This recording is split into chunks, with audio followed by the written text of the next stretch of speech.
Казак элинин саймачылык өнөрүн улуттук бренд катары дүйнөгө таанытуу, унутуп бара жаткан саймачылык өнөрдү кайра тарбиялап, аны заманбап искусство менен айкалыштырган инсан. Гүлназым Өмүрзак эмгекти талап кылган искусствонун түрү саймачылыкты өздөштүрүп алган. Элдин асылдыгын бүткүл дүйнөгө искусство аркылуу көрсөтүүнү максат кылган чебер сайманы азыркы заманга ылайык панно кылып жасаган. Гүлназымдын саймачылык техникасында жасаган эмгектеринин башка кылгалем чеберлеринин айырмасы казактын саймачылык өнөрүн сүрөтчүлүк менен бириктире алгандыгында. Бүгүнкү күндө өз өнөрү менен аты ал талашкан эмес. Дүйнөгө белгилүү болгон чебердин чыгармалары Люксембург сыяктуу шаарлардан жана ошондой эле Германия, Франция, Түркия, Орусия мамлекеттеринин өнөр галереясынын төрүнөн орун алган.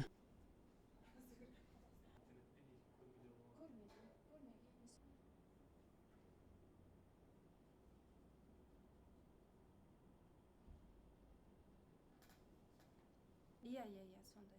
Тойга кийин ал заказ берүү бизге сте өнөрү сондай бир адамдын жанын тынчтандыратын. Саймачылык өнөрү адамдын жан дүйнөсүн тынчтандырган керемет өнөр деп эсептейбиз. Анткени бул байыркы өнөр. Чоң апаларыбыздын көзү бизге мурас болуп калган. Бул мурасты дагы талапка жараша заманбап үлгүдө жаңыча өнүктүрүшүбүз керек. Аны үйрөнгүсү келген жана үйрөнүп жаткан өзгөчө чет элдик айымдар көп. Анткени бул абдан татаал, абдан кызыктуу жана бир сырдуу искусство дегенге болот. Үйрөнүп жаткандар да бар.